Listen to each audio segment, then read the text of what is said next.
আজি আমি দুটা উন্নয়ন প্ৰকল্পৰ মানে শুভাৰম্ভণি কৰিলোঁ।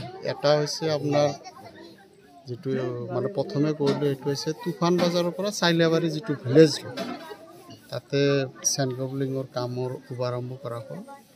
বহুত দিন পুৰণীয়া ৰাস্তা, কিন্তু আমাৰ বিশেষ একো কোনেও কাম কৰা নাছিলে। ৰাইজৰ দুৰ্ভোগ হৈছিলে, গতিকে তাৰ সেই দুৰ্ভোগ গুচোৱাৰ কাৰণে এটা ব্যৱস্থা লোৱা হৈছে। তাতে 4.5 লাখ টকাৰ এটা মানে চেণ্ড কেবলিঙৰ আঁচনি মঞ্জুৰ কৰি কামৰ শুভাৰম্ভ কৰা হ'ল।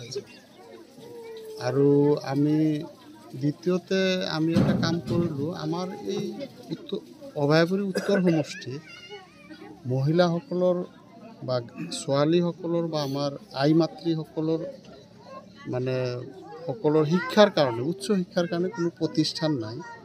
সেই এটা মডেল গাৰ্লছ কলেজ স্থাপন কৰাৰ কাৰণে ঊৰ্ধ্বতন কৰ্তৃপক্ষৰ লগত মই যোগাযোগ অব্যাহত ৰাখিছোঁ, সঘনাই যোগাযোগ কৰি আছোঁ। আৰু তাৰ ফলশ্ৰুতিত মানে আমি তাতে লেণ্ড এলটমেণ্ট লাগে, সেইকাৰণে উপায়ুক্ত মহোদয়ক অনুৰোধ কৰি তেখেতক আজি সৰজমিন তদন্ত কৰাই লেণ্ড এলটমেণ্টৰ এটা ব্যৱস্থা কৰা হ'ল।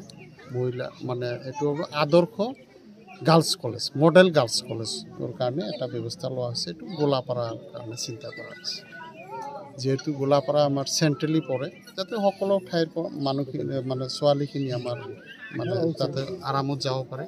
আৰু ইতিমধ্যে আপোনালোকে গম পায় তাৰ মধ্যে কাম আৰম্ভ হৈছে।